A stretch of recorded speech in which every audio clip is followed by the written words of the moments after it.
Buenas noches a todos. Good evening. This is Abelardo de la Peña Jr., Director of Marketing and Communications with La Plaza de Cultura y Artes, welcoming you to tonight's special edition of En Casa con la Plaza. En Casa con la Plaza is our way of fulfilling our mission of honoring the past, inspiring the future, and recognizing the enduring cultural influence of Mexican Americans, and Latinas and Latinos in LA through our exhibitions, through our programming and educational experiences. And of course, En Casa con la Plaza is our way of bringing it from our home to your home, especially when we need it, which is days and weeks and months like we have now. If you're on Zoom, please use the comment section to let us know where you're viewing from. Use the Q&A to ask questions. We'll take them now, we'll take them later, but ask away. Those of you on Facebook, welcome.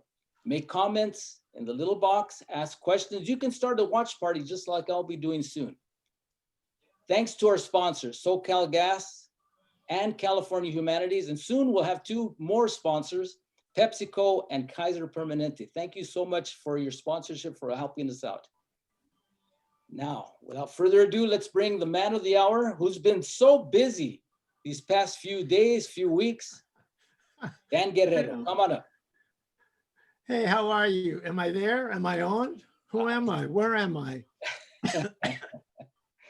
Am I on, really? You are on, Dan. How are you? I only see you. I want to see me. Okay, well, you will see yourself when we record it. We'll put it on YouTube and you could see yourself. But for now, here you are. It has been a busy time, and that's a good thing. It is a good thing. Well, happy holidays. You know, you were being completely photobombed while you were giving all your speeches there by your cat.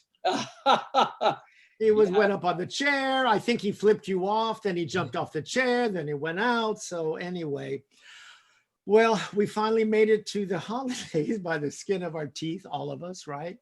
But we're here. We're here, and that's good. And we hope everyone is being safe and is going to have a safe holiday. Watch those family gatherings. You know, just because it's family doesn't mean that something can't happen. Everybody has to be very, very careful.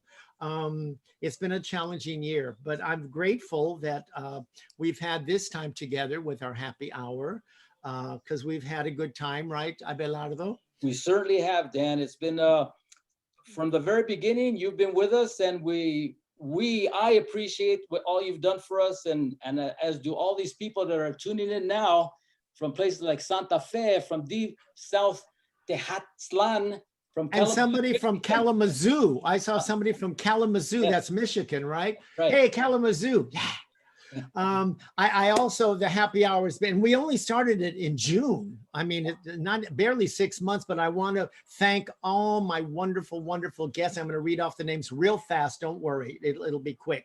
But I want to thank Richard.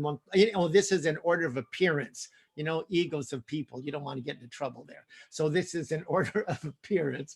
Richard Montoya, La Marisol, Nicolas Gonzalez, Bel Hernandez, Vicky Carr, Edward James Olmos, Alberto Mendoza, Susana Guzman, Marga Gomez, Gregory Nava, Dolores Huerta, Lalo Alcaraz, Lucia Arnaz, and tonight, we have somebody really good tonight too. I'm so grateful to all our guests because there'd be no happy hour without the guests, that's for sure. So Abelardo, I wish you adios, and I'm going to introduce our special guest for our special holiday show. Okay, Dan, we'll see you in a little while. Have fun. I will. Okay, so tonight's guest is part of a legendary and very beloved musical group, and that's not an understatement, or that is an understatement, I should say. They've been making music together for almost 50 years. That's half a century. Yes, they're getting a little gray, but their energy and their love for music and their love for what they do is forever youthful. And the guy in the front of this group who plays a jarana, well, he's the guest. And you should know that he is not just a master jarana player and other instruments, but he is a songwriter. He is a poet. He is a visual artist, and very importantly, he is a family man. So I want you to say hello, please, to our very special guest, Louie Frausto Perez Jr. Louie, can you zoom in, I hope? Yeah, I'm seeing something straight. Hey, so right. Frausto, what's this Frausto? I love that name. Frausto is like, isn't it? I don't know. I didn't know if you read the middle name thing. Yeah, Frausto is like sounds German or something. I don't know. It's well, but it was in your book. Yeah. Oh yeah, of course. Right. Well, the Frausto is it's old school. It's my grandmother's maiden name on my father's side. So it's Frausto. It's not like Frank or Tony or Bill. Right. It's Frausto. It's the middle name of my grandmother. So my son, who's the third, he got Frausto too. So that keeps going on. You can never have too many Fraustos. Yeah, Mexicans can't have too many names. That's true too. That's true too. Listen, congratulations on the fantastic special you guys did. What was it, last week? Still home for the holidays? Still home for the holidays, and thanks to this good friend of mine who did the Master of Ceremonies host thing. That was fun. We actually had this booked before that, so it's not like I forced you to do it because I did that. But it was wonderful, and you had such a great and eclectic group of artists. It was really fascinating. It was a lot of fun. Most were new to me, and then you guys did a whole set. But I have a question. You may not be able to answer it, but I got so many people on Facebook and emailing that they missed it. And will it be virtually streamed again? Do you know? I inquired about that, and people in my immediate circle and of our camp, they were scratching their heads. So they said they were going to look into it. I know that if you bought a ticket, you can keep it for like 48, 72 hours or something, and then archived. I guess maybe, I don't know.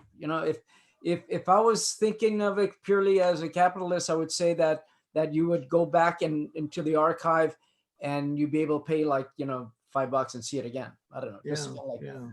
But they should, because it was so good in just one time and all that work. And Dan, I know that you're a modest guy. Okay. Yeah. but you're fabulous. Yeah. If those who didn't watch this show, Dan portrayed a Mr. Rogers-like character and did the whole intro. We had titles going. We had the little toy carruchas, a whole bit. And he read a fairy tale, which was part of the show. And he came back, how Los Lobos came to be on a Christmas Eve. Yeah, it was fun. I had a good time. My favorite part is when you said, "Kids, they're viejitos now." That was actually my favorite line. I just kind of ad-lib, se me salió. I didn't mean to. It just kind of came out. It was perfect. But anyway, so we're going to talk Los Lobos, of course, but really tonight it's about you. We want all Louie. We want all Louie. So most people know, you're a proud East Los guy. Garfield, me too. Garfield High School, 1971. Yeah, 71, 59. Class of 59, 71. Yikes. Wow. Pero it's there, the people from East Los have that pride. They really do. We really do like, I'm from the Bronx. I'm from Brooklyn. I'm a Jersey boy. I mean, there's some places that have this, real pride. Everyone should be proud of where they come from. But I mean, as somebody from East LA, don't you think there's a special thing going on there? A pride that we have? Yeah, we certainly do. East Los Angeles, for those who are like in Poughkeepsie and watching this, it is the Mecca of the Mexican American in Southern California. There's other places like Santa Ana that has a big population too, but we're just talking about LA. This is a suburb of, not a suburb. We're like in the other side of the LA River. That's the line of demarcation that separates us from the rest of Los Angeles. And it is a wonderful place. It's a place I grew up. It's like a small town. We have everything. We have our churches. We have our grocery stores. We have everything. It's a self, existing community, the barrio, where we could live there forever and never have to cross Soto Street. It's so interesting because you leave downtown LA and the music center or the Broad and 10 minutes away, it's a completely different world once you pass the LA River, which is a trickle, but I guess you couldn't call it the LA trickle. But you know, you pass that river and it's a complete other world. And I dare say a lot of Angelenos of the far west side have probably never ventured across that river to this very rich, culturally rich area, neighborhood. Yeah. But so you grew up there. So what kind of a kid were you? I love this photo. Where's that photo, Abelardo? I love this photo. Look at that. I love that. Now, first of all, let's talk about the hair. Was that on purpose? You know, I was always an upstart. You know, that was my no. Somehow I had one of those cowlicks that no matter what my mom did, I'm sure she tried to tame that thing with manteca, with everything she could get her hands on, but they just didn't want to cooperate, and there it was. I believe that's my first grade picture at Our Lady of Guadalupe Elementary School that I lived across the street. Now you grew up in East LA. Tell me about your family, your mom, your dad. I know you talk about your sister Carmen. Is it just the two of you? Yeah, it's just the two of us. Yeah. My mom, she came across probably around El Paso from Mexico, where she grew up, I think somewhere like near Mexico City. And her and my grandmother crossed the border there and made their way up to Laramie, Greeley, Cheyenne, Wyoming. And what I understood is that they worked on a cattle ranch, and that my grandmother had the wherewithal and the wits about her to get out of the fields or whatever and learn and start to cook for the ranch hands. And so eventually, I mean, there's not a lot of documentation and a lot of oral history involved, unfortunately, because my mother never talked about it. Yeah. But and you couldn't get her to talk about it, really, to be honest with you. I think, you know, a lot of immigrants, because it was such a painful experience, they just wanted to leave that behind. Of course. But she eventually came to Los Angeles when she was about 15 years old. So she spent 10 years out there with the Cowboys. And then she came and she worked in the sweatshops as a sewing machine operator for years and years and years, until my dad came into the picture and retired her, and she became a mom and a housewife. And where was your dad from? My dad was born in the United States. He was actually a Chicano. He was from Las Cruces, Nuevo Mexico. Oh, Las Cruces. Wow. Yeah. That's your dad's handsome dude there. That's you and Carmen.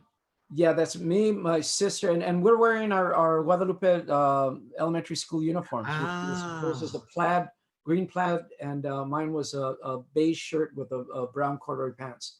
And that's my dad. But unfortunately, you know, there's, you know, the sad part of this story is that you know, he died real young. He was 46 years old. My sister and I were watching cartoons in the living room on the braided rug, and we heard a scream from my mom, and my dad pretty much dropped dead in the kitchen. Oh my God. So when he was carried over into the dining area, because, you know, dining rooms, you don't use the dining rooms, Mexicans use their kitchens to eat in. Sure. And off he went. So in a matter of just minutes, I went from having a father to having none at all. My God. And how old are you at that time? I was 8 going on 9, I believe. And believe me, we're not going to get into like anything sad or melodramatic about it, but it did change my life forever. Of course. Forever and ever and ever. And it made me who I am, good, bad, and indifferent, you know. But it was a tragic event, and my mother took over, and she never worked. She wanted to concentrate on us. She was smart enough. Thank God for strong women. Okay. Oh yeah, it's the woman. Starting with our moms. Yeah. That she didn't want to let us become latchkey kids. There was too much stuff going on in the neighborhood, in the barrio, that it's a wonderful place to live, but we all know that there was some you know, not so nice things going on. Let's just put it that way. We want to go into that part. So somehow, and to this day, my sister and I have our routine question to each other. It's just, how did mom do this? Yeah. How did she survive? You know, Social Security checks from us, little trickle of money from my dad, veterans. You know, he was a World War II veteran, decorated World War II veteran. He's a Soldier's Medal of Honor recipient. No, Medal of Valor which was, mind you, that's the same medal that JFK got for PT 109. But the way I put it is that JFK got a book, my dad got malaria. So that's just the way it goes. But that's just that was my dad, and he was a wonderful man. I didn't get to know him very well, and he still lives. But at least you do have memories, because by age 8, you must at least remember him. You know, I was just talking to my sister about that yesterday, because I wanted to get a couple facts clear, because we're going to talk about my parents. I was telling her that it's strange how the hard drive kind of got erased for everything before that. There is some memories which are just these vignettes, these little blackout sort of scenes, but nothing that runs in any kind of linear way in memory. It's just, I just sort of remember him. That's that. I've lived in that mystery with him being, you know, pretty much an enigma all my life. Sure. So I just kind of been, he's somewhere out there, and his story still remains somewhat a mystery. What did your dad do? How did he make his living? He was a very industrious guy. He worked for the railroads when he came out. He worked over at Soto Street, Olympic and Soto, the freight yards there, and then he became a car painter, and he worked for Superior Pontiac in Monterey Park as a car painter. And he also, because I found a business card of his, he would actually promote himself as a construction plasterer guy. So he just did a lot of different things to keep us going. And like everybody in East LA, sure, we're hard workers. This whole notion of a Mexican being lazy is completely. Oh, please. Yeah, I tell people all the time. Right now. I tell people all the time, you never see a Latino asking for money. You'll see them selling oranges. You'll see them hoping to get a gig outside of Home Depot, but you won't see them asking for money. We're hardworking people. That's right. But I asked about that in particular because I'm curious where your music comes from. I mean, apparently, your mom or dad, where did this music, which was so early, you had this love of music early? I was around it all the time. I have to go back to my mother, because she loved Mexican music. She loved music in general.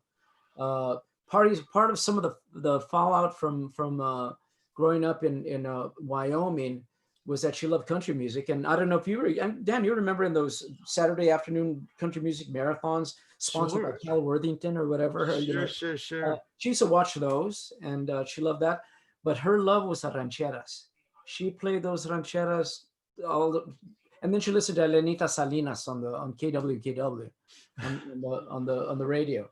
So there was always music around. She was always singing in the kitchen. She was playing Miguel Aceves Mejia, which was her favorite. She dragged my sister and I down to see him at the $1 Million playing live. Yeah. And that, in fact, was we were talking about my influences. Well, this was my first experience with live music, was at the $1 Million Theater. I sat there in the audience, and the lights went up, and there was a mariachi on stage, and it looked like there was 100 of them on stage, right? And they play a few songs, and then they did a fanfare, and then they brought in the featured attraction, and it was Miguel Aceves Mejia, and he came out on horseback. Oh, on the stage. Wow. With a microphone on horseback, and the horse. Wow. Talk about theatrical. Oh, and the horse was completely covered with silver, all the way, like the skirt that went all the way to the ground, and the light hit that, and it bounced around like a disco ball all over the room.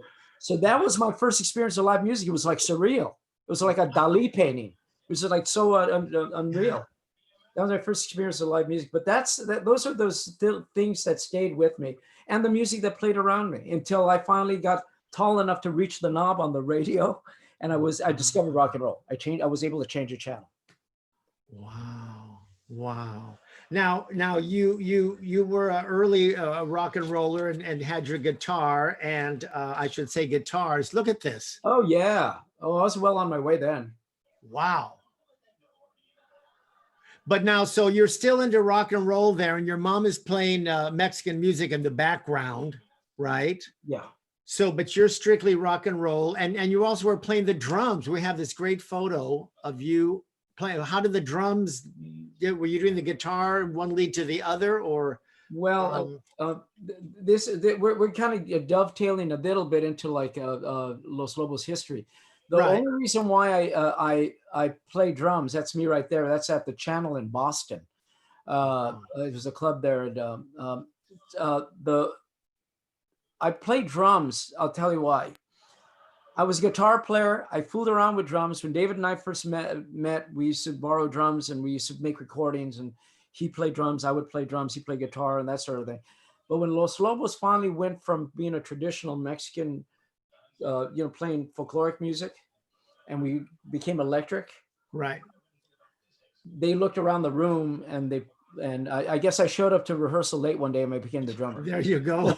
You're now heading the volunteer committee of the church bazaar because you arrived late. Because Dan, after 10 years of being a band, it wasn't like we're going to put up a classified ad for a drummer to somebody we don't even know.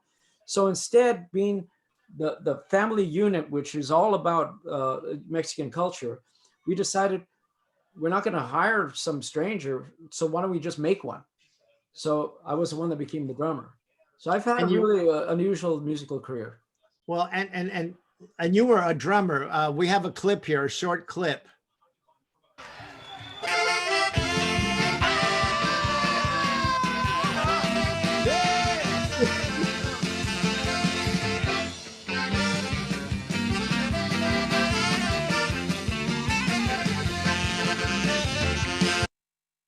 You were wailing there. Does that bring back a memory?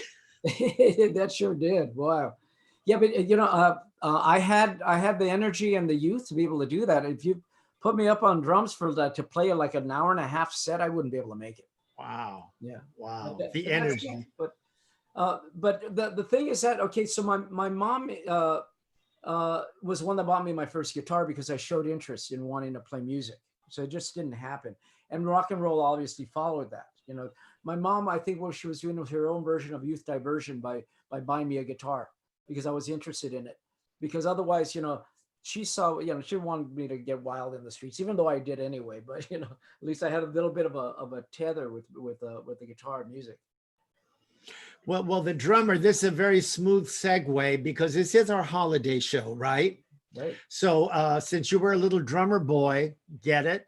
We're going to talk Christmas, and I know that you have a special little Christmas gift that you did for our viewers and for all of us. So we're going to air this, screen it, Zoom it, whatever the hell you folks call it, and then we're going to bring on our beautiful Linda Ronstadt. So let's see the special musical tribute.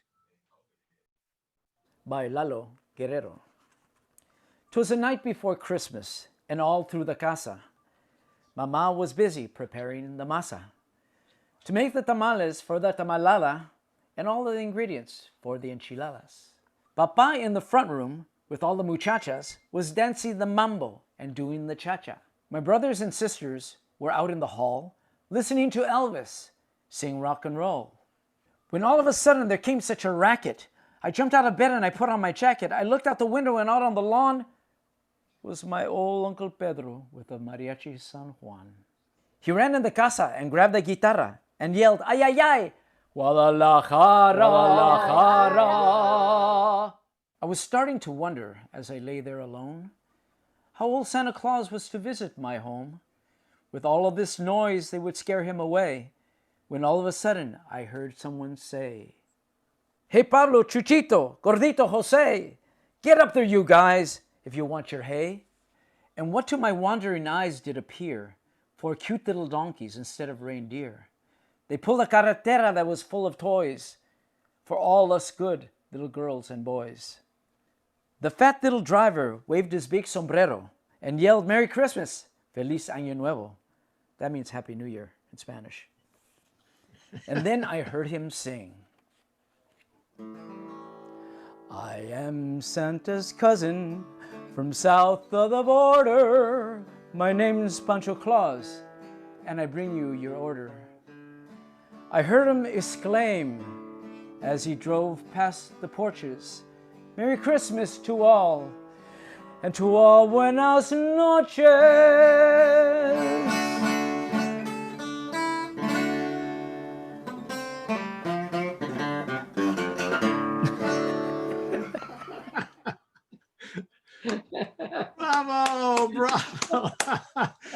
And that guitar lick at the end, who was that playing the guitar? We recorded that about 30 minutes before we were going to go on stage for our Christmas program last Friday, and we recorded it in a little back room at the backstage. And I ran over and I said, Dave, you want to help me out with something? He says, oh yeah, he was in the middle of a burger or something. He said, okay, hang on a second, let me finish my French fries. And he came in there with the guitar. I said, what do you want to do? And this is your Pancho Claus. I just want to do like the last couple lines and have you play guitar. So he played it in the off camera, and of course right at the end he had to throw like a little rock and roll lick, and we all cracked up. Of course, it was so much fun. Yeah. You know, there's a great story. This is a true story on how Pancho Claus came to be. My dad wrote that song in about 55 or 56. That's how old that song is. Yeah. And it happened because the East LA Sheriff's Department invited him to be Santa for all the kids. And there were hundreds and hundreds of people at a park in East LA. And Dad arrived in a helicopter, all done up in his Santa Claus drag. We have a photo here, I think, Abelardo. And he arrives as Santa. And this man comes up with his little boy, about 2 years old. And he says, mijo, look, that's Santa. That's Santa. Yeah, that's the photo. So there's Dad, right, as Santa. Yeah. And the man says to the guy, to the little boy, there's Santa. And the little boy, get rid of that photo now, Abelardo, because this is a pithy moment. And the little boy looks close at Dad and he goes, that's not Santa. That's a Chicano. And so Dad was quite dejected, of course. So he went home and he thought, why don't we have a Chicano Santa? And so he wrote Pancho Claus. That's what inspired him to write that song. So he wrote in the 50s, and I loved it. I was already in my teens at that point. And so all these decades, I kept saying, that's a children's book. That's a children's book. And that's a little animated short, and for years. And so finally I got tired of trying to have somebody do it. So we self-published it, and it's on Amazon about 2 years ago. And those illustrations are by Bob Mackey. Bob's a very close friend, and the poor guy, very not wisely, said, well, I was talking about it at a brunch, and he said, I'll do the illustrations. And I said, really? Yeah. So I'm thinking he'll do some simple little sketches. Look at that incredible thing he did, just as a favor. It's absolutely beautiful. Yeah. You introduced me to Bob at the opening of Carlos Almaraz's retrospective. Oh, yes, that's right. I brought him to that. Yeah. Well, he grew up in Rosemead. So he's all Chicanoed out. Really? His friend in high school was Vicky Carr. Oh, mira nomás. They knew each other in Rosemead. So he loves Chicano culture and Mexican culture. And so I always drag him off to see the pastorela and all those things. And he loves it. So anyway, so we're in the Christmas spirit. And we have our beautiful, beautiful mutual friend, Linda, who's in the wing. So she's going to just do a shout out and maybe share a Christmas memory. Linda Ronstadt, can you come in, please? I'm here, I think. Can you hear me? Hey, look at you. Look how beautiful you look. Oh, you look gorgeous. You look gorgeous. Hairdresser now. We have the same hair colorist. All three of us. Mother Nature. Oh, yeah. Doesn't do a bad job. Yeah, but you don't have the goatee. Show her your goatee, Louie. Yeah, I never knew I could grow it until this pandemic, and suddenly this kind of just sprouted. Wow. It's furry. Yeah, but you look so beautiful. I guess we should stop saying that, because she's going to say, how did I look before? But you do look beautiful. Oh, no, you look beautiful. I know you're a real Christmas baby. You love Christmas, Linda, right? I love Christmas. And a good part of my Christmas memories are shared with Louie, because we played your dad's version of Pancho Claus. And they played it on the radio in Tucson, too. Oh, yeah. Wow. They still do. They still do.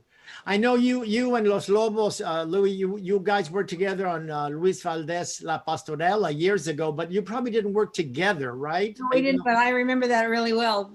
Luis Valdez wanted me to ride a horse with these giant wings. They're full-size angel wings. They were big enough to carry me up to heaven, made out of real feathers and wax.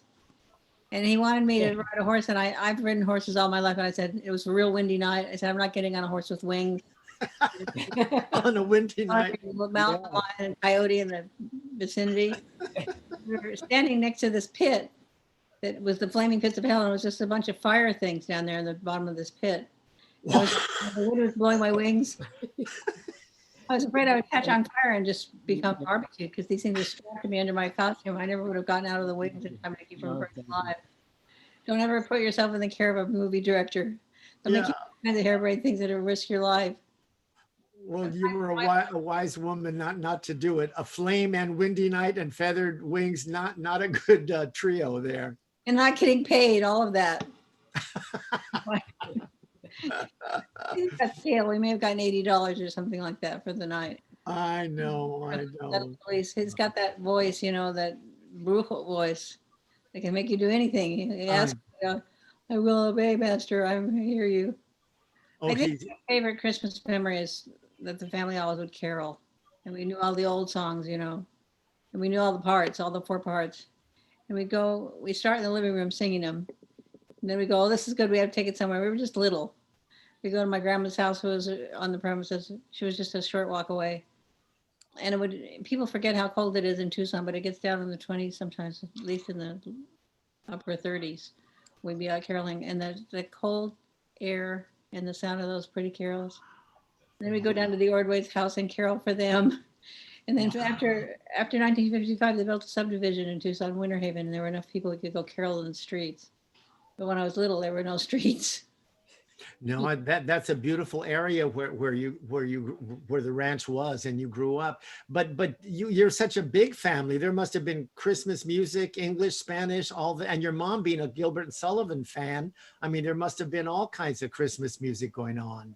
Well, I love the old carols. And last year, Michael Tilson Thomas, whom I became friendly with on the Kennedy Center Awards, and I'm a huge fan of his. He's one of the great conductors, I think. Yeah. And one of the great music repositories. He knows about every kind of music more than he knows more about pop music than I do. He's amazing. And he played with Little Richard. Did you know that? Wow. No, not Little Richard. Better than that.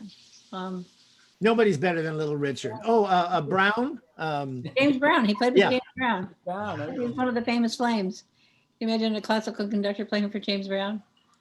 But anyway, he came to my house during the Christmas season with 12 singers that sang all the old carols for me.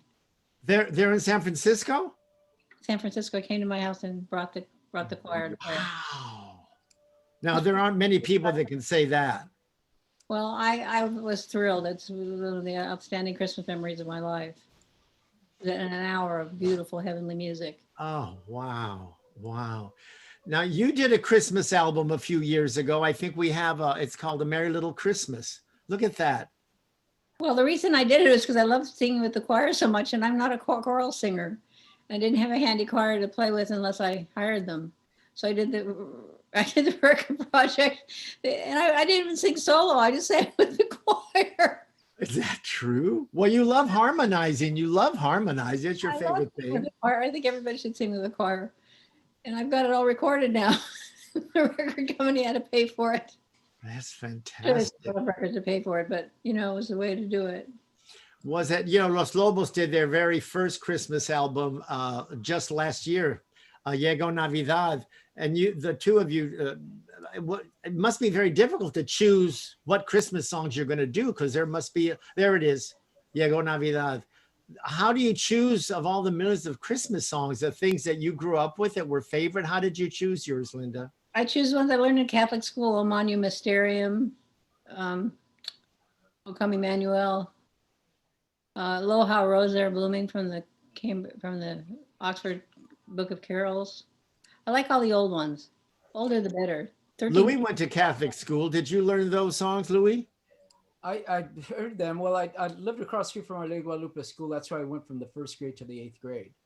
So, but Christmas was that was always a big thing in our neighborhood. One of my fondest memories probably is waiting for Santa to show up on a cold Saturday morning.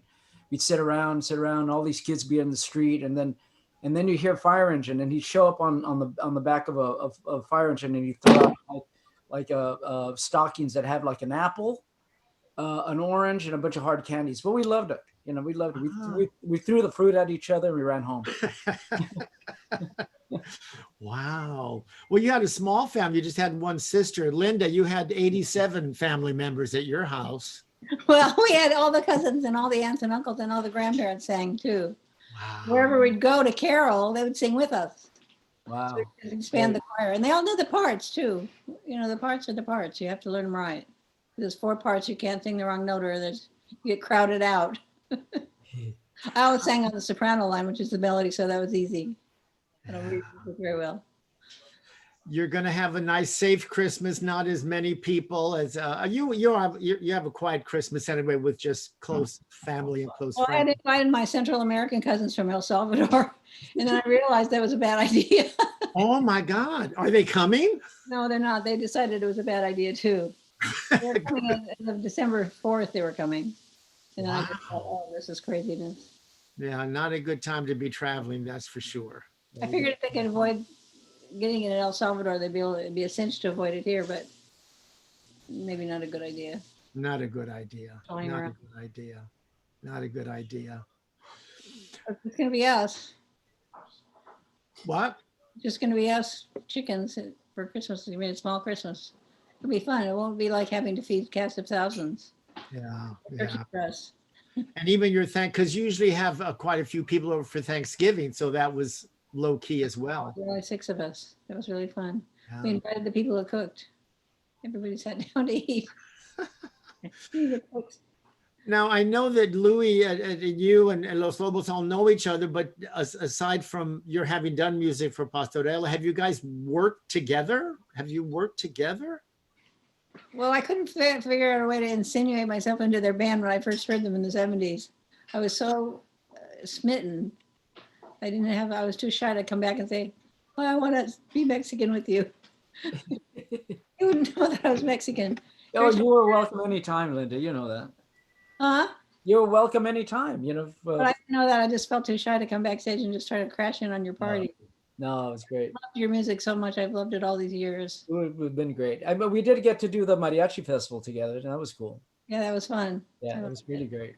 I got to sing La Pistola y el Corazón, which Oh was yeah. Oh man, let me tell you, I wrote that song, and to hear you sing that chorus with David was just phenomenal.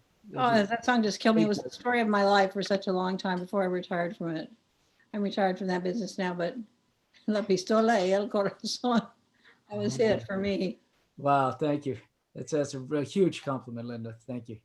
That was one of your Grammys, wasn't it, Louie? Yeah, it was. Well, one of the 3 or I don't know how many, 3 or 4 of them that we have. You have 3 Grammys and 11 nominations. Oh, okay. Thanks. And you know when their first Grammy was, Linda? What? 1987. No, 1983. Oh, 3. Yeah. Oh, I was trying to make you a little younger, but okay, you blew it. Thanks. Wow. You gotta get the story straight. 1983. I mean, that's Paleolithic. I mean, that's a long time ago, right? Heck yeah, it is. I feel like such a dinosaur. You're making us feel older than our hair is.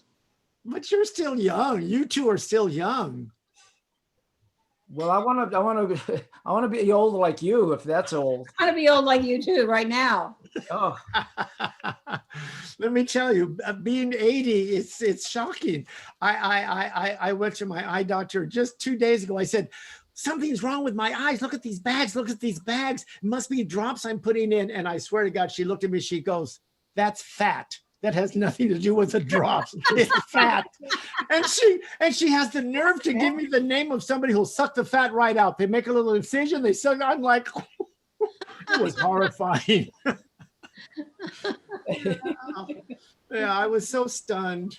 Which goes back to the even before that, when I was 5 years old. I've always had bags, not like today. I've got a whole set of Louis V luggage now, but I used to always had bags. And when I was about 5 years old, and my dad takes me to the doctor, and he says, "Doctor, something's wrong. Look at my son. Look at those bags." And the doctor said, "Have you looked in the mirror?" So we have a whole history of bags going on in my family. that's great. Linda, I know you have to go, darling. So I thank you so much for being with us, and you look so beautiful. It was my privilege and my honor. And Merry Christmas to both you and Louie. Yeah, thank you, Linda, for stopping by. It means a lot, and you have a great, great holiday. You too. And you know how loved you are, not just by the two of us, but by everyone, and deservedly so. We love you so, so much. So Merry Christmas. Have a safe, beautiful holiday, and say hi to the kids. Same to you. You All love right. it, Linda. I click on Bye. leave, right? Yeah, I think I click on leave.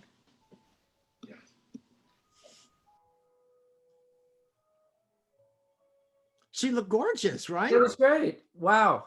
Wow. She's gorgeous. I love that woman. You know, everyone adores her for her enormous talent, which is certainly deserved. But as a person, she's just the living end. Oh, yeah. I mean, she's just Dan, that right there made my year. And let me tell you, like, you know, it's almost over already, 2020. yeah. You snuck one in there before I went out, you know, and made Yeah.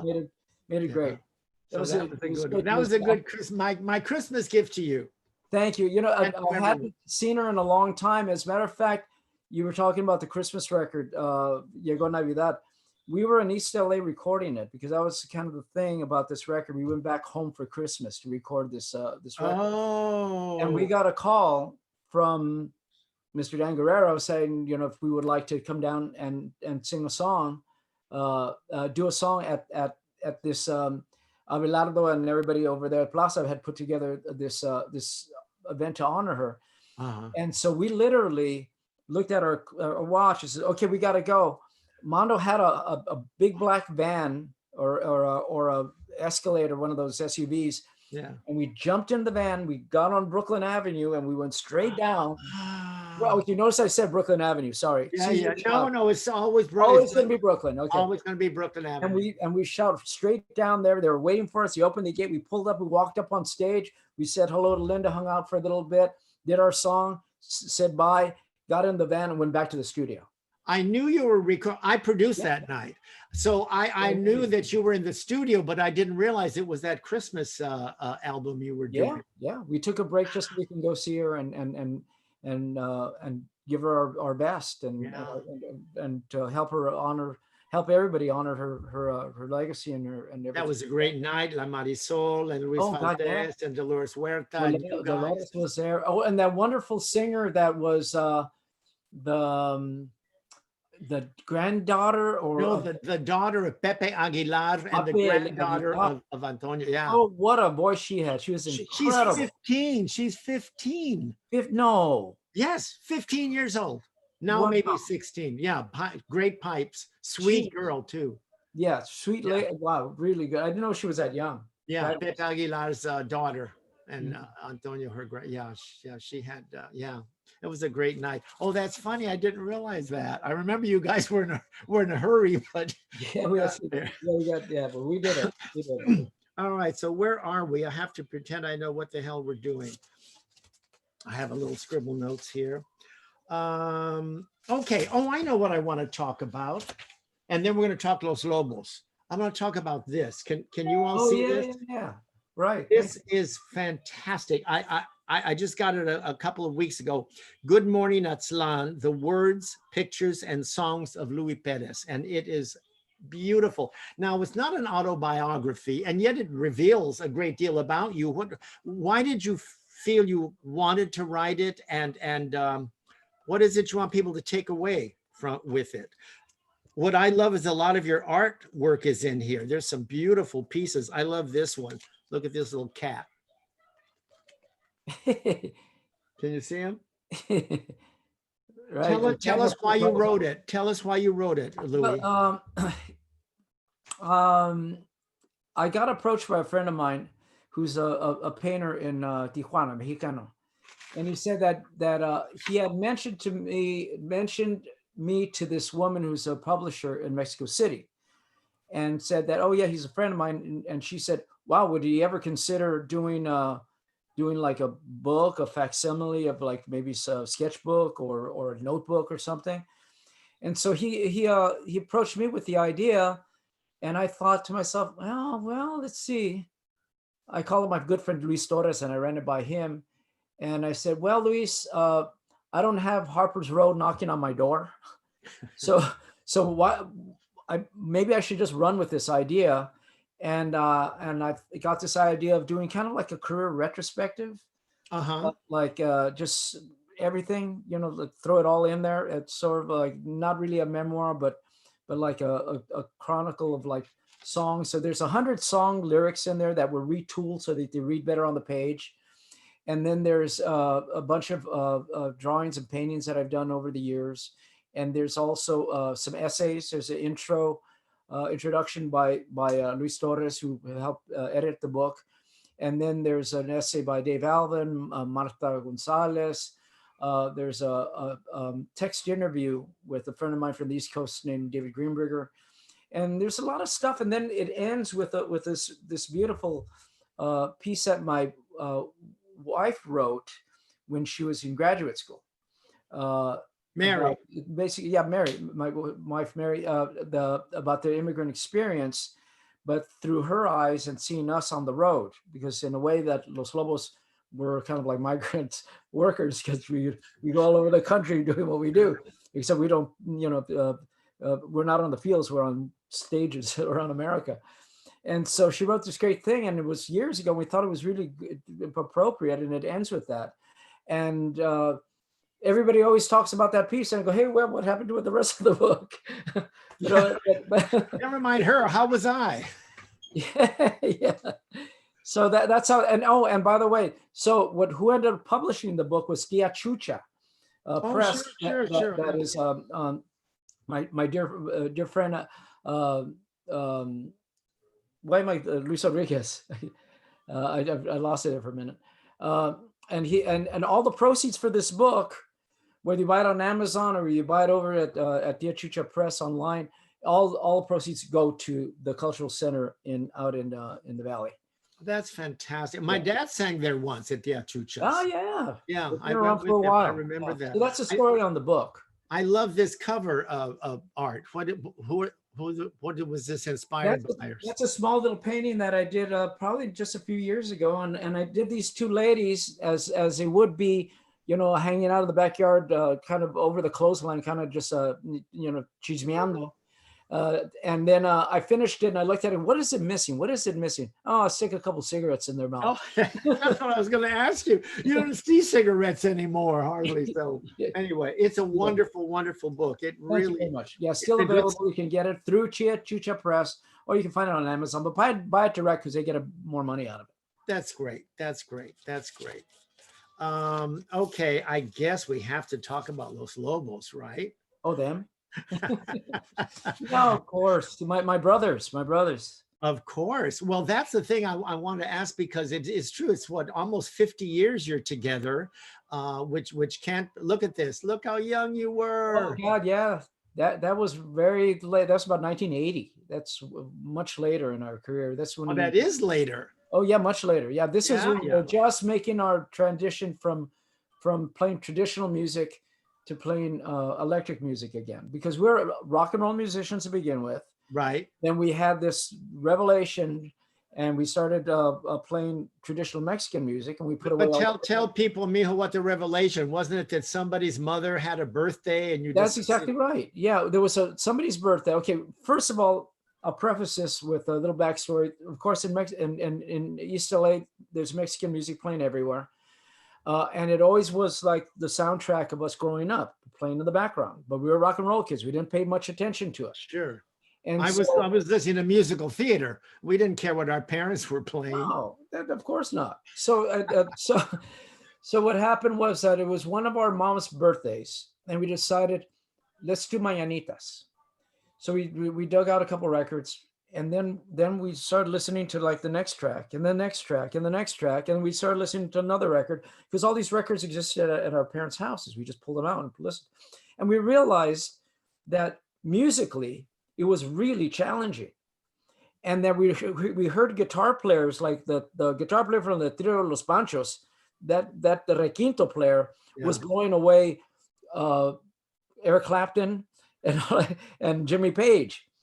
Because at that time we thought they were the best guitar players in the world. And here we find a fantastic guitar player in our parents' collection. So we were completely stuck on that, smitten by that one moment.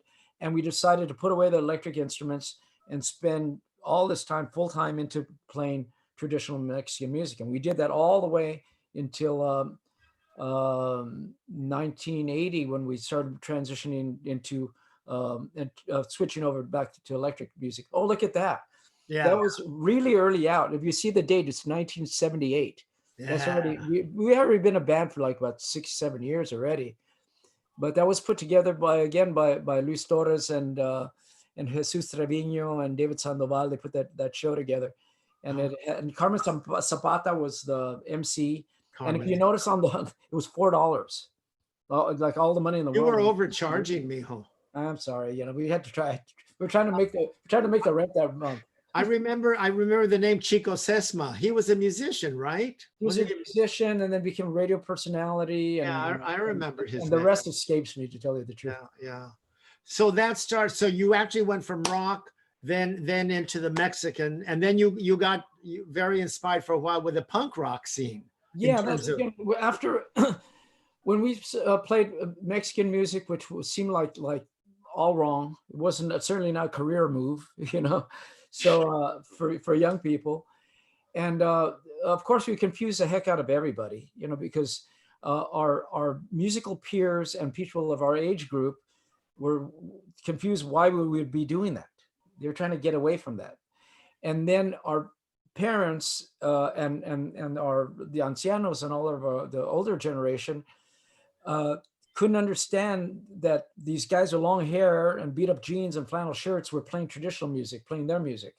So we confused everybody, but we were doing it because we loved it. And then we made our way back to rock and roll in the late 70s, and just out of boredom, I think, because we ended up in a Mexican restaurant doing all the things that we didn't want to do. We wanted to really make Mexican music kind of important to young people, which we did, I think. Yeah. But then it was, we just kind of stagnated as far as us, because our lives got complicated with family, and we had to make a living, and we needed a paycheck. And then we rebelled again. We got fired for playing Wild Thing too loud one day with electric instruments, and that's what we found ourselves back in the garage. Let's put it that way. And we started playing Tex-Mex music, because Tex-Mex music, it's kind of like a rock band. Yeah. Electric guitars, bajo sexto, drums. And then we made our way over the LA River into the Hollywood scene, which was predominantly going on with punk rock, because that kind of stuff was brand new and was fresh and was different from everything else and excited us. And we found our way into that style of into that scene because there was roots music going on at the same time. The Blasters were one of Dave Alvin and Phil Alvin were instrumental in our career by having us open for them at the Whiskey A Go Go. Yeah, that was a big break for you guys. And that started a lot of interest, which eventually led to a recording contract. And then we put out the first EP, and they only wanted to spend like $8,500 on an EP because they didn't know what the heck to do with this band that seems kind of having an identity crisis, playing all this kind of music, right? So then they only spent a few dollars on us, and we only put out an EP. They didn't want to spend for a whole album. They put that out, and it ended up like on the critics polls all over, on the top of the critics all over the US. And then we won a Grammy for it. Yeah, so here's a punk rock label winning a Grammy award for one of their bands, which was like, we didn't know what we were not even in town. We were on the road in Louisiana. We woke up the next morning and someone called up and said, "Hey, guess what? You won a Grammy last night." That's unbelievable. We didn't even go because we figured like, oh, it's a long shot.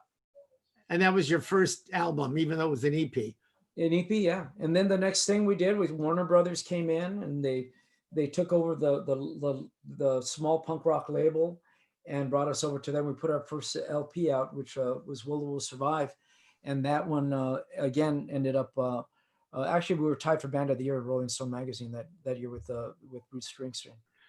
But you know, you guys are together 50 years now, and God knows music trends have come and gone, and baba boo Oh. baba, and but you've very much stayed on your track and remained relevant. It's not like, oh, you know, let's play a Andy Williams song. You know, no offense, I love Andy Williams, Oh, but yeah. you know, you've stayed on your track pretty well, and you're still excited about it, and your fans still want it. That's not easy to do over all these years. How do you keep that, especially with 5 of you making decisions, or 6? Well, how many you are? How do you do that? I'll tell you, it doesn't require a lot of effort, really, because um, we don't try to follow any fad, or we're not trying to mold ourselves into like the next big thing. We really are kind of like the accidental rock stars, because we don't really pay too much attention to that part of it. When people throw all these accolades at us and all this stuff, we're like looking at over our shoulder, wondering like who they're talking to. Yeah, You know, what are they talking about? Is it us, really? And it's not really a this kind of false humility I'm trying to pass over. We really don't. And so we play music that kind of excites us, and we don't really do the same thing over. We don't do the same thing twice. I think part of it is out of boredom, and out of it, the curiosity we have, the sense of discovery is still intact somehow after all these years. And Yeah. we're just really fortunate that we have an audience that enjoys that kind of thing. And so, but you know what? It's not that they enjoy, they do, but people love you. And I think they love Los Lobos because you have stayed pure, you know, with what you want to sing and what you want to do. And you don't, as you say, you don't follow trends. You just do what you do. And people love you for how you've honored your roots and kept that spirit, I think. yeah, that's absolutely true. I think early out, we realized after the first the Grammy and the first record came out, first full-length record, I, as a songwriter, and of course David too, because we've been co-writing songs together since we were in high school. Garfield, James and Garfield. Garfield, a shout out. Yeah. You know, at that point it was said, okay, what are we going to do? Are we going to become like this good to dance to band rock and roll guys, this kind of thing? Or are we actually going to kind of dig in and take responsibility for this moderate, at that point, the very moderate success that we've had, and do something that really means something to ourselves and to the culture we represent? So that's when David and I started writing songs about our experience. And that first album, Will Survive, had a song called A Matter of Time, which is about an immigrant crossing the border, leaving his family behind to make a living. And that was the first song that we did that touched on that topic, and was just the beginning of many other songs that we did to demystify the Mexicano, demystify the Chicano, to play to America, to the rest of the world, where the only definition that they have, or the only representation that they know, is from like some bandito in a cowboy movie. Yeah, sure. So we had to like redefine. I mean, and this is 1983, and we went to work at wanting to, redefine those stereotypes, do away with them. And so we were kind of on this mission to take our culture, far and near. And you've been with presidents, and you've been with the world's most famous people and everything, but you still feel you're just a bunch of guys from East LA playing the music they love, right? Just another band from East LA. That was our first record. Yeah, and we still are. Yes, but that's and beautiful. We're fortunate to meet presidents and to meet other musicians who are only like our idols. Like people like George Harrison and Eric Clapton, people like that. I mean, we're just so fortunate to be able to have that experience and to find out that these people actually have heard of us. Like, really, this is just, I know. It's a dream come true. It was a teenage dream for all of us to make it in rock and roll, and it was a lot of luck, and I hope maybe just a little bit of talent too that got us to where we are right now, and we're very grateful. We don't take it lightly. Something else you don't take lightly, and I've always admired this about you, because I know you and Mary are approaching your 50th wedding anniversary, and you've got 3 wonderful boys. Well, look at the 2 of you there. Now, I'm wondering if she ever said to you what my mom said to Dad, which is you were lucky and so was Dad, because a lot of times once, you know, they marry young and you're still a wannabe, you know, I mean, you're not Los Lobos yet, you're not Louie Perez yet. And yet nobody said to you, all right, you're married, you're going to have kids, get a job, forget it. You know, she let you follow your dream. And that's what my mom did to my dad. She said, look, if we live under a bridge, as long as we're together, she knew he had to have his music. So Mary must have known you had to have your music. That describes it perfectly. I'm glad you brought that up, because she stood by me, and she really kind of saw something in me that was important for, you know, I think she looked at what I was doing and said, you know, this guy's not finished yet. He still has a lot of stuff to do. And she supported that, and I love her for that. And the same goes for the rest of the other guys in the band. Yeah, the families always supported each other. Even when we didn't have anything, we'd all get together, and we made sure that we had food on the table and we had clothes on our back. And there was some struggle, but we kept hung on to that dream, because I think our families had the same dream we did, and they saw it in us, and it was worth pursuing and making those personal sacrifices.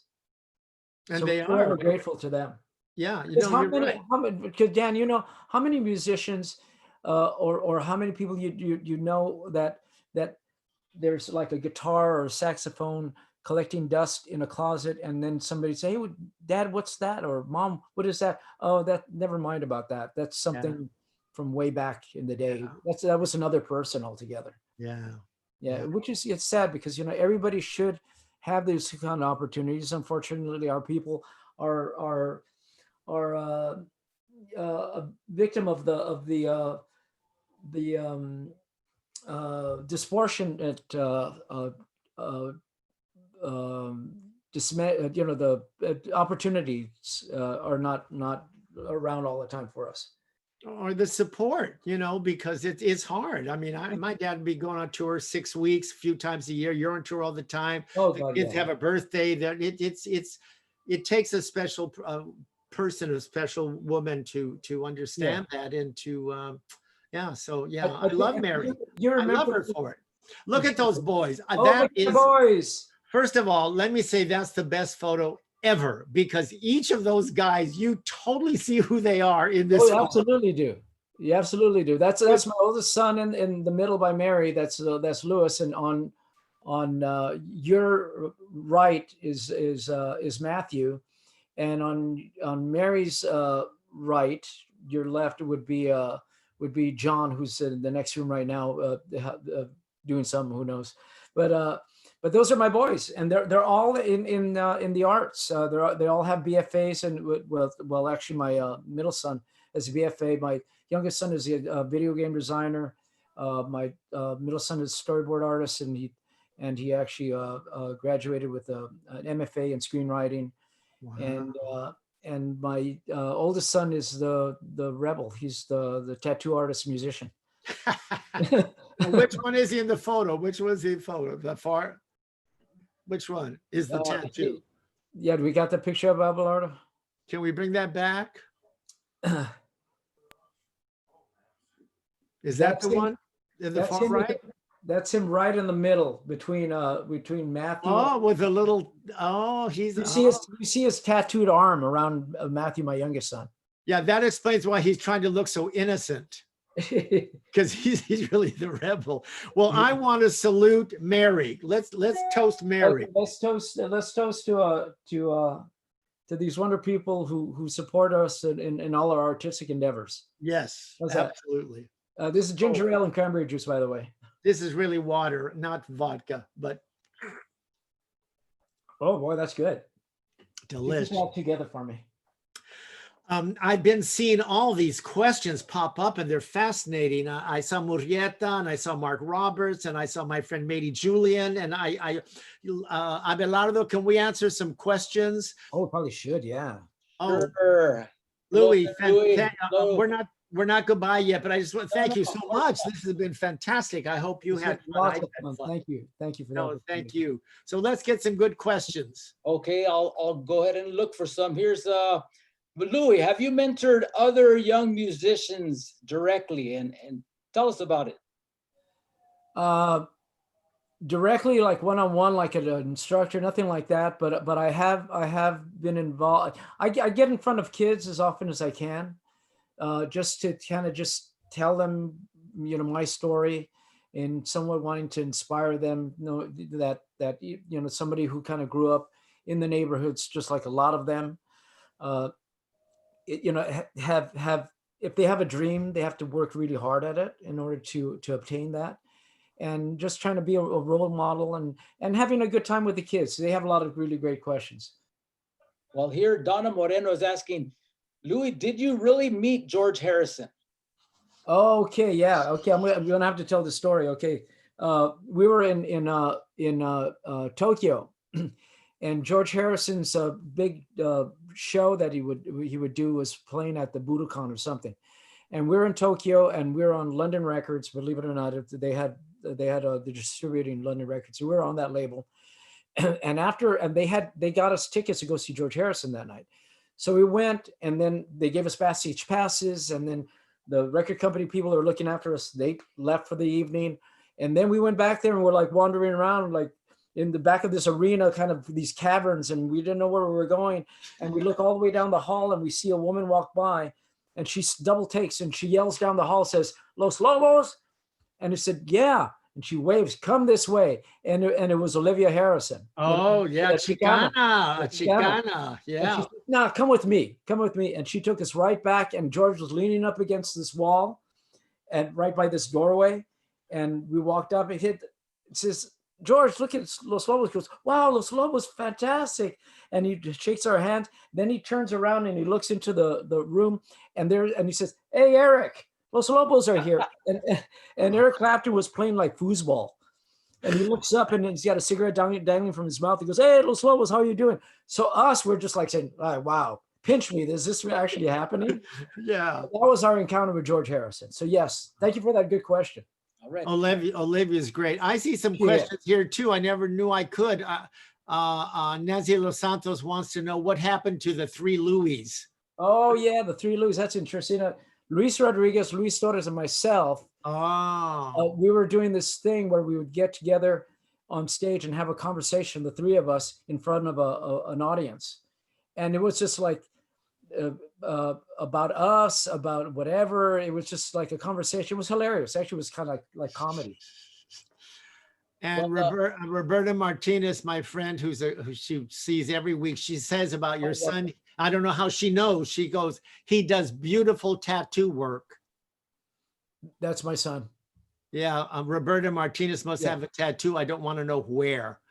No, Roberta's great. And that I'm glad she gave a shout out to my son. He does beautiful work for that. I mean, everybody has tattoos now. Right now, grandmas are getting tattoos.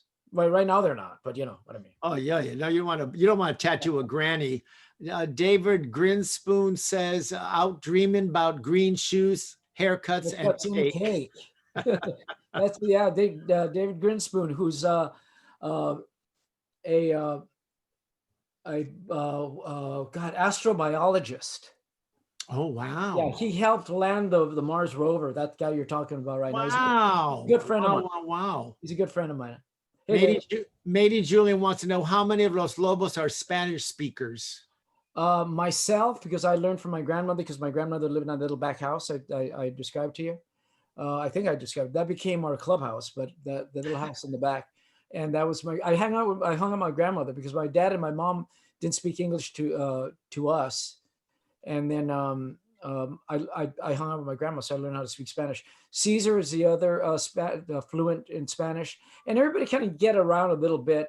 Steve Berlin, who's like the new guy, he's been with us for 35 years. He's a new guy. Well, it's good you're trying him out before you accept it. You got to test drive him first. Yeah, you're absolutely right. And you kick the tires a little bit, and so he might make it. We might keep him. Yeah. Okay. He's good. I think he's got a shot. Yeah, I think he's still picking up a little bit of Spanish. But by the way, if he's out there, happy Hanukkah. Today's the last day of Hanukkah. That's right. Yeah, Mark Roberts, you know Mark Roberts, wonderful producer, good guy. Los Lobos played at an assembly at Eastmont Intermediate in 1978. I was in the 7th grade. It blew my mind. Oh, yeah. Well, thank you for making me feel old again. But yeah, there's nothing like making us feel our age. Yeah. Abelardo, do you see anything else that you want to? Yeah, I just happen to see those. We have a couple in the Q&A. Mario de la O is asking, tell us how you were approached to record the music for the movie La Bamba. Oh, that's an interesting story. I'll try to be brief. I know we're going real long. We were playing up in Santa Cruz, California, a place called the Catalyst, and we got a note about mid-set, and we read the note because okay, a note, big deal. Wait till after the show, but somebody knew that it was important and gave it to us. And it was Richie Valens's mom who was in the audience and said, I'd like to talk to you after the show. Wow. And we were just like rubber-legged at that point.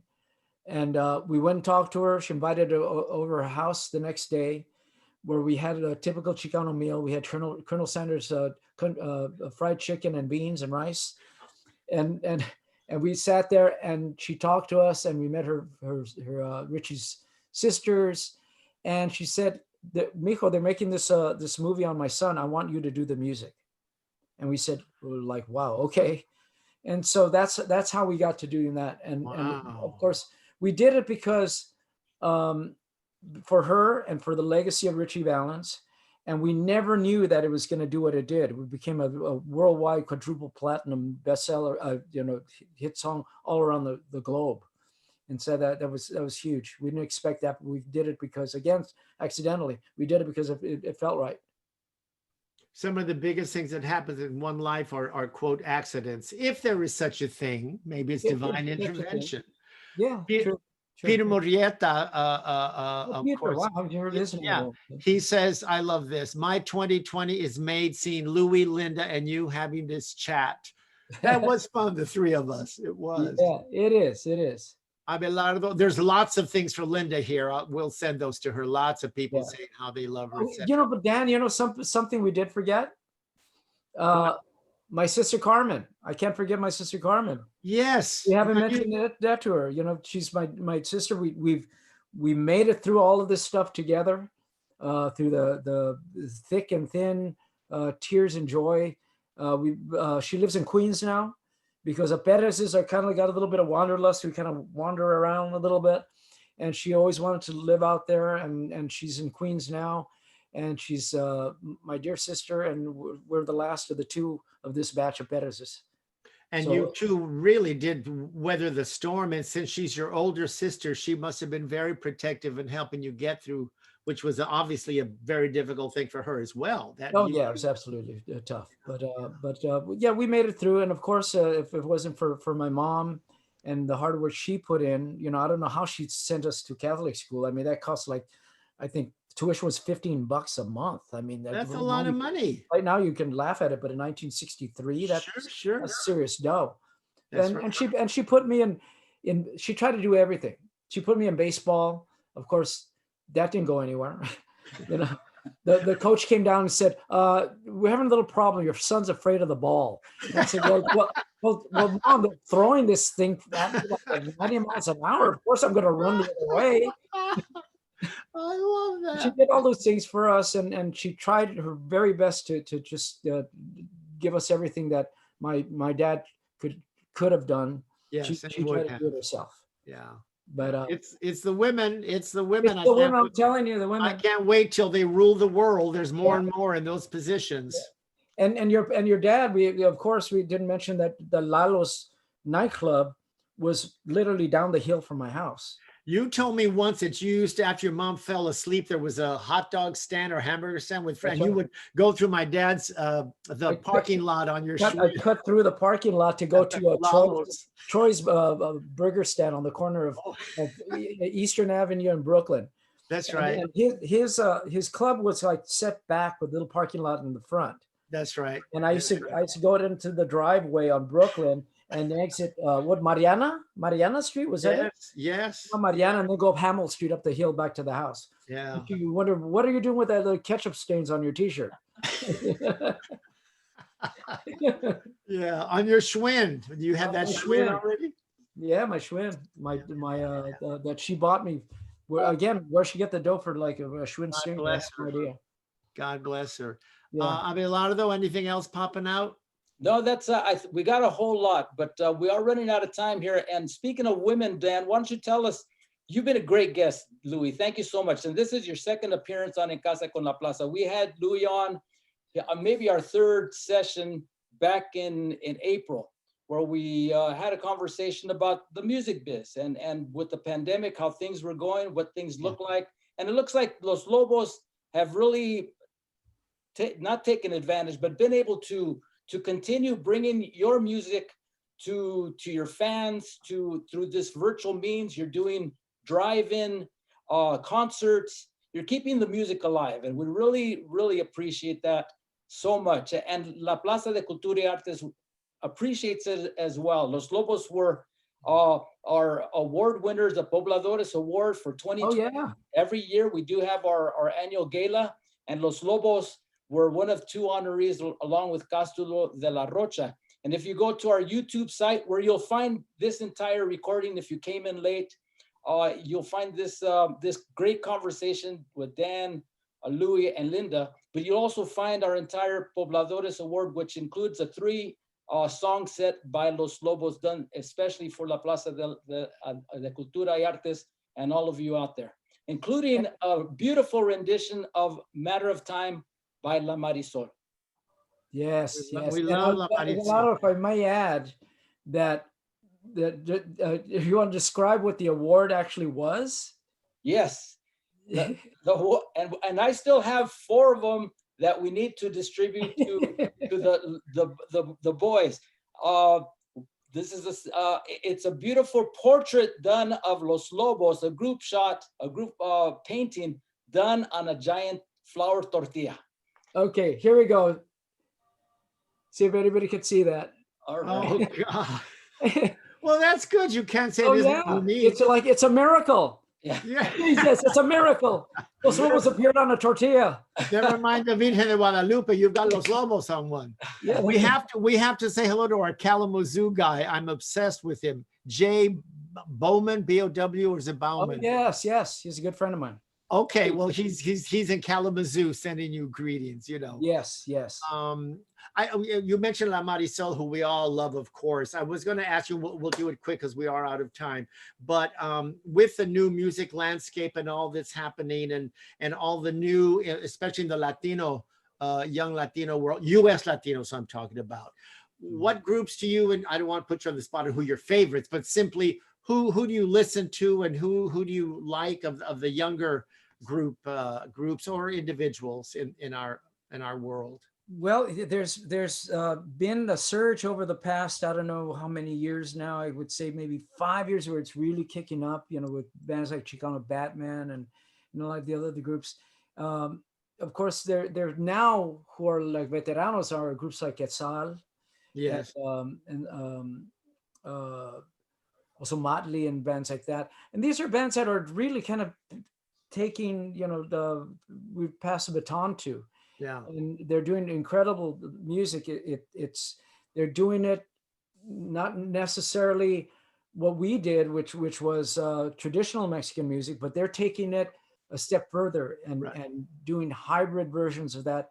And sometimes it's something completely different, like what we did later in our career, where we really became doing stuff that a lot of people don't even expect to come from Chicanos. Yeah. So a lot of them do cite us as influences, and not directly musically, but also, but in the fact that this is possible. And that's why I feel it's still important for us to talk to kids and tell them our stories, so that they don't have to copy us or anything. We're not trying to create clones of ourselves. We just want to inspire them to go out there and do something themselves, and whatever motivates them, whatever moves them in any way, and make it their own. That's right. Yeah. That's absolutely right. Okay. Lastly, just with one a plug, one of those plugs. My dear friend Elsa Flores, who you know real well, Carlos Almaraz's widow, and Daniel Bryce, another painter. We have a Facebook page that just opened. It's called LED, Louis, Elsa, and Daniel, and it's our gallery page. So if anybody's interested in looking at any of the art that we create, myself included, you can go there. And then, of course, Luis Soto is my good buddy. These are just shout outs to my That's pals. good. That's good. Shout outs are good. Yeah, they are. So I thanked the guests from this year, and you're my last guest for 2020. Oh wow! I didn't know that. Really? Okay. Yeah, you're the baby with a diaper and the horn. The last of this year. Thank goodness you could only see me from here up. Yes, I concur with your assessment. But here's the thing: from the yin and the yang of the world, my last guest of the year, wonderful Louie Perez, and the first guest and the new year. Let's see a photo. Charo. Charo, I'm excited about that. She's gonna be our first guest, which I think is January 8th or something like that. Yeah. So we have. I remember Charo real well from we'd see her on the Johnny Carson show. Oh, sure. All the time. She's like a regular on that all the time. Oh gosh, yes. Yeah. I always find it interesting because I never know if she's speaking English or Spanish. I can't quite tell what it is. I swear I know what you mean. She's speaking Charo. I know. Yes, that's right. That's right. And Dan, I love the interview you did with Lucy Arnaz. That was fabulous. She was amazing, right? She is an amazing woman. Yeah, she is. We'll have to hook you up sometime. It'd be great. She seems like a wonderful person. Yeah, she's great. I love her. Yeah, that was a great one too. Thank you, Louie. Have a safe and beautiful holiday with your family. Tell Mary we think she's the cat's pajamas. And that's it. So Abelardo, happy holiday. Everyone, happy holiday. Stay safe. Thank you Big so much to you, Dan, and to yours, and Abelardo, your familia too, and to everybody out there, all the fans and all the friends of Plaza. Help us out over at Plaza. Come on, we don't do this. We got to keep the lights on, right, Abelardo? We sure do. We sure do. And we've been keeping them lit. We have, you could catch this session. This was our 105th En Casa con la Plaza session, the last one of 2020. And we'll start again. We're going to take 2 weeks off to kind of kick back, start planning out for 2021. Starting off with a bang, of course, with Dan Guerrero, with Charro, and a few other surprises throughout the year. You could catch this recording, all 105 other sessions, plus some extras on our YouTube site at La Plaza LA. You could also catch us on our website, lapca.org, along with the calendar of the events that are coming. Plus, on our exhibition page, you could find a walkthrough of our Carlos Almaraz show. We just put up a 3D, 360-degree exhibition walkthrough on our website. So you could catch that at lapca.org. And then also a session which Elsa Flores Almaraz, a personal walkthrough where she described a lot of the paintings plus her photographs, which one included you, Louis, which is currently on our walls. Unfortunately, not too many people have been able to see it, but hopefully in 2021, when we reopen under safe and healthy conditions, of course, we'll be able to all check it out and enjoy the show. So muchas gracias a todos. Thank you so much to our sponsors, SoCal Gas and PepsiCo and all the others that have come around, AARP, Walmart, Kaiser Permanente is coming in 2021. Become members of La Plaza. You could go to our site, click on the membership button. At $30, you could get a year's worth of activity, and it goes on up from there. That's a great way to support La Plaza de Cultura y Artes, En Casa con la Plaza, En Familia con la Plaza, which is our Saturday workshops for families.